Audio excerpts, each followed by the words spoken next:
So marketing is the secret weapon, I would say, to top producing loan officers. And let's be honest, though, it can be overwhelming. It can be time consuming. So that is where our badass marketing account executives come into play. Welcome to Lending Leadership. I'm Rach. And I'm Ren. Welcome, everybody. We've got quite an episode for you today because we actually decided to go internal into our own department and take a look at two of our front executives that work directly with our loan officers day to day, month to month on their marketing campaigns, on their strategies, on their personal brand. And I'm just so excited. Welcome, Laura. Welcome, Caitlin, to the show. Thanks for having us. Yes, it's great to be here. So I think a great way for us to get started is to just kind of have a basis of understanding of how a model of an internal marketing department can look for a mortgage firm, right? And what, again, you might want to expect from your team. And it really comes into play with Laura and Caitlin because they are working directly with our loan officers, which we consider to be our clients. I think a great way to start and warm our audience to understand a little bit more about this process. Laura, could you tell them a little bit maybe about your background, and Caitlin, then we'll move over to you. Yeah, so I've been in the mortgage marketing industry for close to 4 years now. I was with a different firm, learned a lot. It was a smaller department, so you wore all of the hats. You had swag, you had graphic design, social media, events, in-house print shop, the whole shebang. And you learn a lot from that. But to get to that point, you have to get a lot of other experiences first, because marketing really is a lot of different aspects and putting it all together and building that web. So, I mean, I learned from an early age to say yes to opportunities. So when a friend was like, hey, do you want to freelance with this company? And you start learning like the bidding system at auctions, at galas, and you start there and you're like, I have no idea when I'm ever going to use this experience. And the next thing you know, I'm an event planner and I'm the one managing the galas. I've said yes to a lot of freelance opportunities in like the sports broadcasting world, just being a runner, and they'll just hand me keys and say, pick up this Hall of Famer with the policeman in the backseat. And you're like, I have no idea when I'm going to use this skill. But, you learn from the broadcasters and you learn about the media management, the personnel management, and it all comes into play into marketing, and you can bring that in the future. So if we ever do like an event with a whole panel of speakers, I can now organize those people. I can figure out what their travel plans are. I can make sure that they know what they're going to be presenting about and make sure that we have the PowerPoints and that's ready to go. So it all comes back to what you say yes to early on in life. And I've had a weird life, lots of different experiences, but it all comes down to what marketing is. And it's a whole web of opportunities and building upon that. And now I can bring that experience to our loan officers. That's great. I love that, Laura.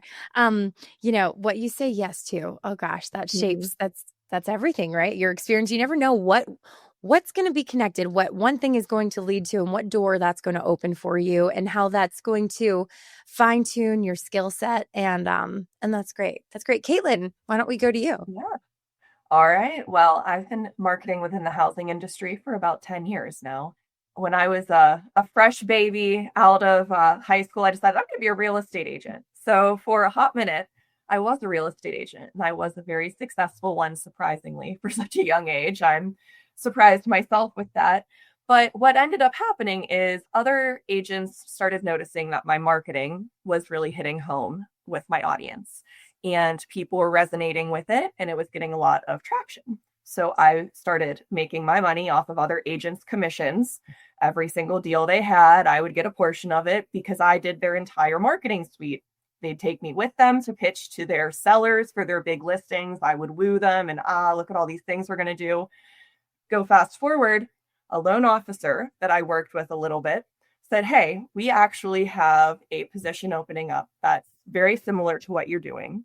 And it would be my marketing assistant and my assistant across the board. So I started working with him, and I was baptized by fire, you could say, in the mortgage industry.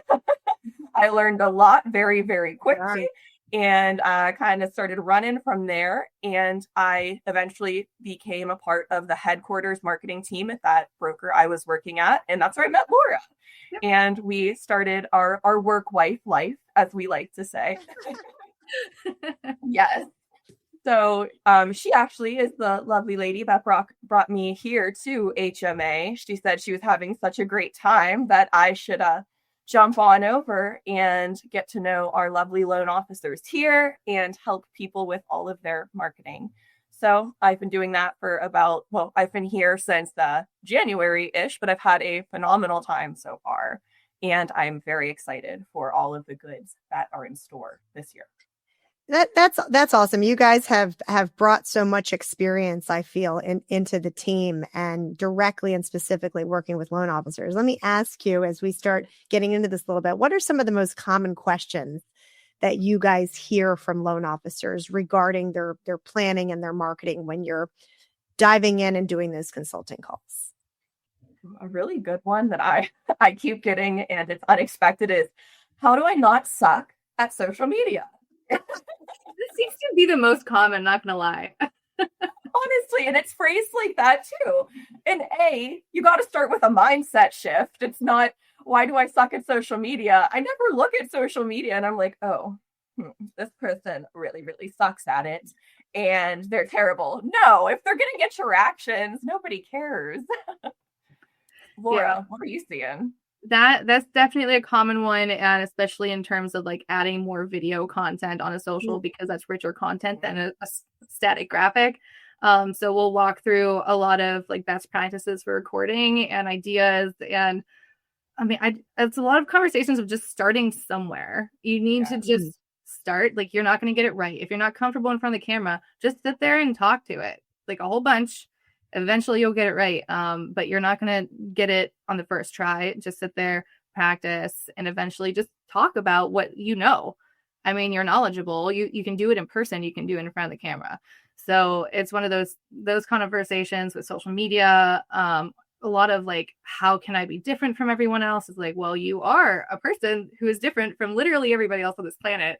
So, I mean, what are you good at? What do people know you for?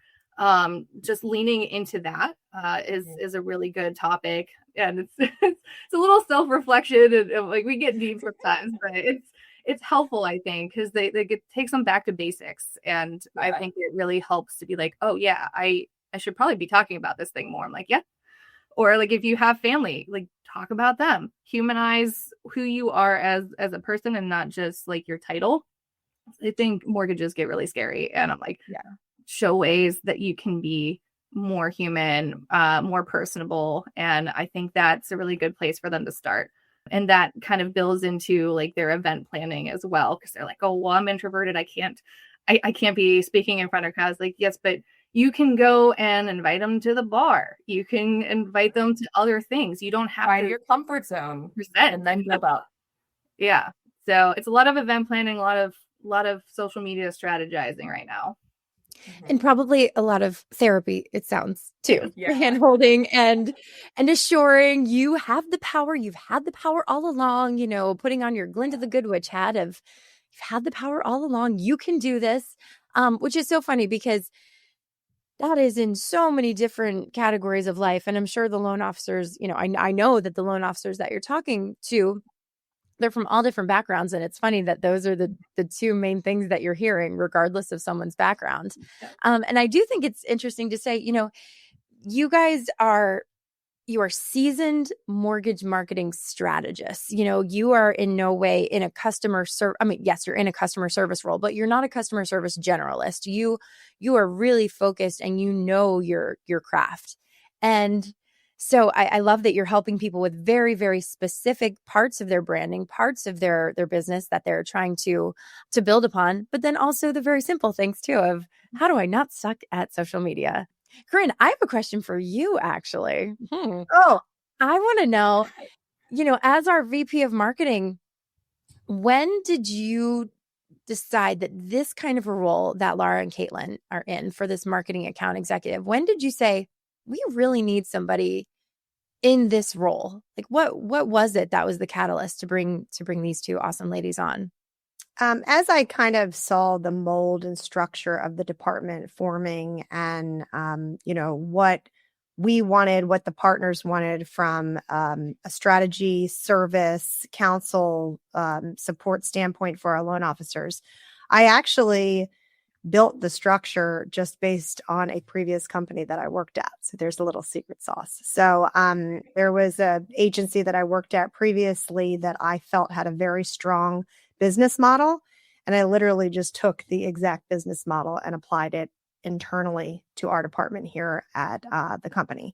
So giving a little input, traditionally we talk and bring experts on from all different walks. Some of them are our loan officers, some of them are experts outside of the company. But to talk specifically a little today, I think is fair, just about how we've done things internally here and why we thought it would be important to chat a little bit with Caitlin and Laura about their experience and how loan officers can really benefit from this style and approach of marketing and counseling. Absolutely. So ladies, being in the trenches every day with our loan officers, you see all sides of the equation. You see the good, the bad, the ugly, the, being a cheerleader moment, being a coach moment. What would you say is, I mean, I know what people are struggling with, but an area of, I guess, a strategy that loan officers that you've seen someone really take advantage of and just turn it around? Honestly, I think it's about using the tools that are at their disposal. I mean, a lot of them are so quick to say, oh, well, so-and-so is using coaching and I should look into that. And they'll look at an external like CRM platform that, has all the bells and whistles and really is just flashy marketing and a bit of an empty actual structure when you get down to brass tacks there. But they look elsewhere instead of looking at what tools that they have. And so a lot of the conversations we have internally is, what are your platforms? What do you have that you could be using more? And it's a lot of times it's free things they could be doing. Mm-hmm. So, if they have like list reports, we'll go in and be like, okay, well, what partners are you building in there? Are you sending them marketing materials through there? Is there something that we can automate? So it's, a lot of the conversations that we have are about, well, I don't have the time to do this. It's like, okay, well, let's look at what you are currently doing and what you could be doing, like building passively in the background that's working for you while you're working on the more, the heavier lift projects like events or working on actual loans because that's your job. So a lot of times we'll just kind of reel ourselves in and say, okay, well, is what you're paying potentially hundreds of thousands of dollars for actually doing the thing, giving you the results that they said they're going to, or do we need to like pull that in, look internally and see how can we build this better and possibly have that working in the background for you so you don't even have to think about it. I like that, Laura. Results. I want to talk about results for a second because there is a lot of noise, as you just pointed out, and there's a lot of kind of oh, I need to be doing this or I need to be doing that, or I have this, I have that, just focusing on the tools. But I think a lot of it comes from, each loan officer or client's skill sets and really honing in on what they can focus on consistently that can help make them better, right? To take it further, and maybe we can go to Caitlin for you on this one and go back to Laura, how about talking about a results-driven success story that you guys had experienced and been a part of? So maybe it was a recommendation you made. Maybe it was a light bulb went off with a loan officer and they started doing something a little bit differently. And then you were able to track a tangible result to it. Because, again, as you just pointed out, Laura, just spending money to spend money or spending time to spend time doesn't mean that we're getting the active result that we're looking for. Could you guys share in your experience a success story that you've seen that drove actual results? So one of the conversations I've been having, I've been loving these conversations. It ends up going well into an hour, maybe 2 hours sometimes, because you just kind of get lost in the sauce of marketing.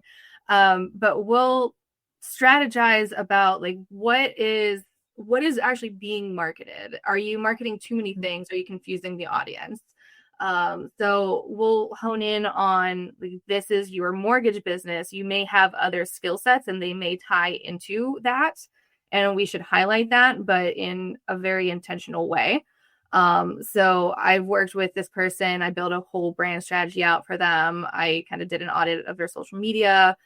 We looked at their brand colors that they're using. And I kind of understood why they were choosing the colors that they were doing. And they were really testing things out. They love posting on social, very consistent with it. But we just needed to fine tune it. So we like built it more into like our brand colors. And I said like, hey, this is something you like to do in your free time. How can you tie it back into what you're really marketing, which is mortgages and that like the experience of coming home. So they really took that to heart, and they've honestly been really great. They posted I think it was a boomerang of a confetti popper of a closing, and they ended up getting 3 referrals from just that post because they started to refocus what they're sharing.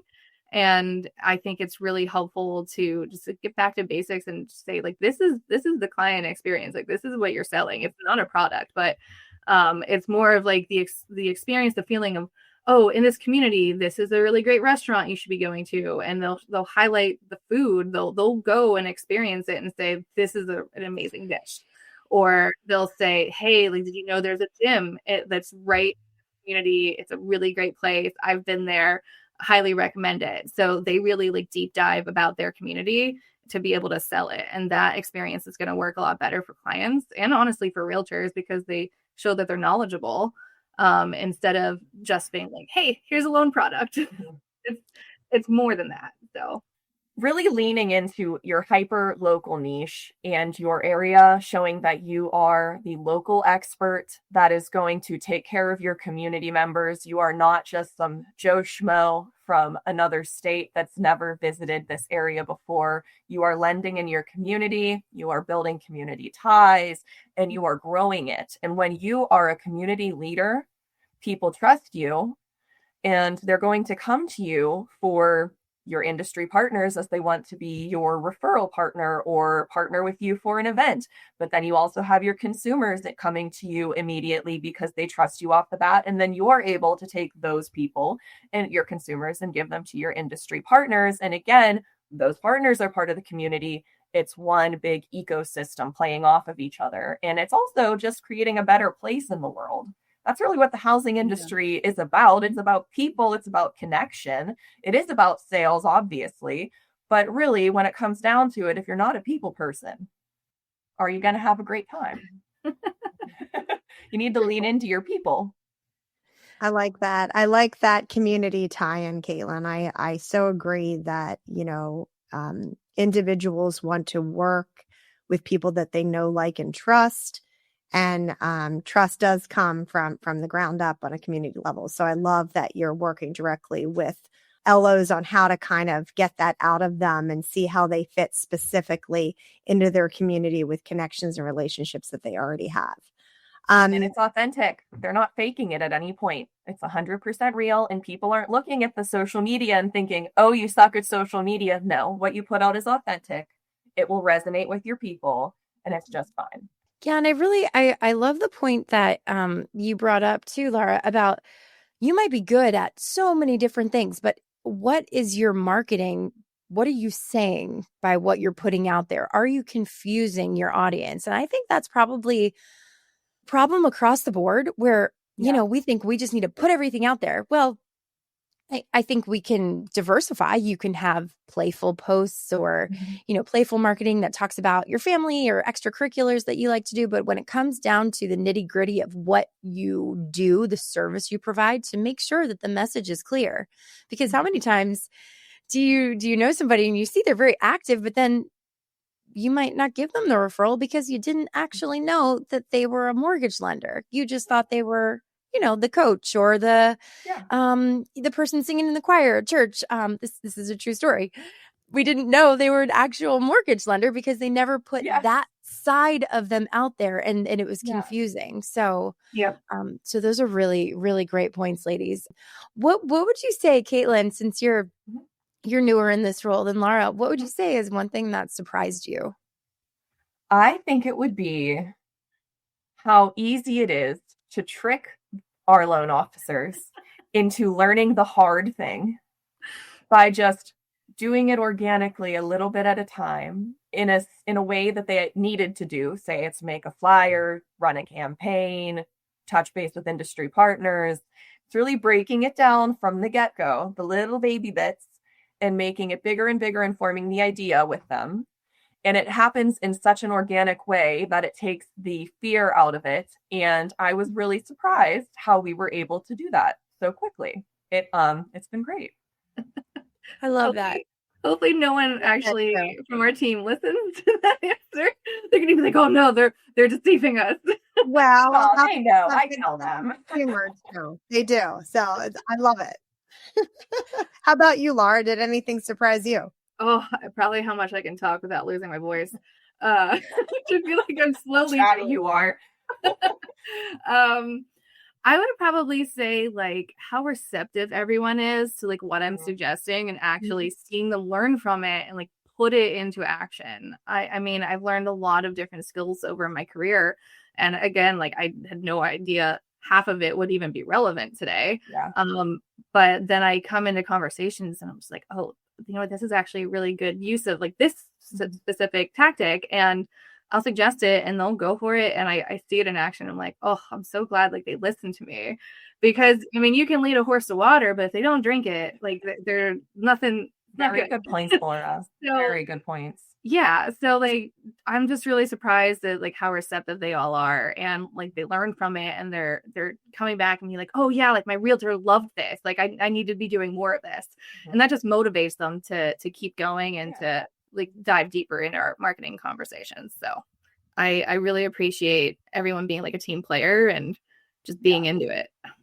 Yeah, I think I think also I noticed coming from you know, we all come from different backgrounds, but something specific to my background is when, you know, a client has actual tangible budget and money that they're spending every single week, thousands of dollars, and you're putting it into certain, you know, mediums in which you can hard tracking, meaning with a tracking domain or URL, or you're leading them to a lead funnel page and you're seeing how many forms are filled out, or you're sending them to a call center and then you're looking at how many phone calls you derived from a campaign and what your cost per lead ended up being. That's one way to track, right? That can be very tangible against a spend. But when you get into smaller businesses where there might be a smaller budget, or you don't have that leeway and you don't have some of those systems set up based on exactly what you're doing, you really have to get a little bit more specific on what is working and what's not, and how you're looking at that if you don't have some of those metrics set in place just based on what the campaigns are. So for example, I think what you guys are just talking about is, you know, making sure that our loan officers and holding them accountable, this is part of what you guys do, is for them to be able to say, you know, whether it's on a spreadsheet or an email or just through a phone call once a month, you know, I got 3 new referrals from this event. This social media campaign that I did for free created 5 new conversations for me, or I got so much more engagement than I thought I would get by doing this style of graphic or video. You know, I think it's important that loan officers are tracking in some capacity, even if they aren't able to see actual hard metrics behind a system that I kind of just illustrated there. And you guys are really on the front lines helping them with this, to say this effort, which is time, and that is money, time is money, got me nothing, as opposed to this effort that I put out ended up landing me 3 coffee conversations. You know, tracking that month to month, staying on top of it, staying accountable, I think is a large part of what you guys are doing. And it's really important when building a small business and not having a huge budget to spend on marketing, that we're, you know, getting creative and figuring that stuff out. Yeah, I think too, like my background in nonprofit helps with that, because I'm automatically in that mindset of how can I do this for free? or for as little money as possible, which is why we usually start with social media, and that's thankfully what they also want help with. But it's a really great tool to use that's really free unless you're paying for ads. But I mean, there's a lot you can do to engage with your audience without spending a dime. Yeah, I have to say it's been very helpful being a small business owner as well, and being myself and being able to share with the loan officers the things that have been successful for my small business with 0 budget, so that they're able to see it's actually worked.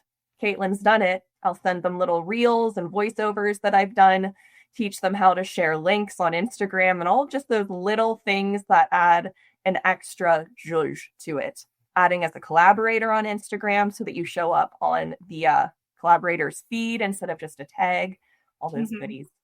I love it, ladies. It's the small changes. It's the things that we do, the little tiny pieces, just as you were both saying, but the small changes in branding and consistency that really can lead to big results. And obviously having the accountability that you both provide and the background that you both provide to our loan officers has really been exceptional. And I think internally it's really important so that we are constantly staying in front of people. We're ahead of it. If there's something going on, we're knowing about it. It's not like we're hearing about something after the fact that they're unhappy about or happy about. We can be in the room where it happens, when it happens. And you two and your expertise is really, it's been wonderful to have and hold their hands through this whole journey of the mortgage experience. Corinne, do you have anything else for our MAEs, our marketing accounting executives? I don't think so at this time. I've really enjoyed this, Rach. I don't know about you. Thanks for coming on, Caitlin and Laura. This has been awesome. I hope that everybody got a tidbit. Please ask us questions, any follow-up questions from this. Don't be shy. And make sure that you like, subscribe, and follow all the things. And we can't wait to see you guys on the next Lending Leadership, The Creative Brief. Thanks, Laura. Thanks, Caitlin. Bye, guys. Thanks so much.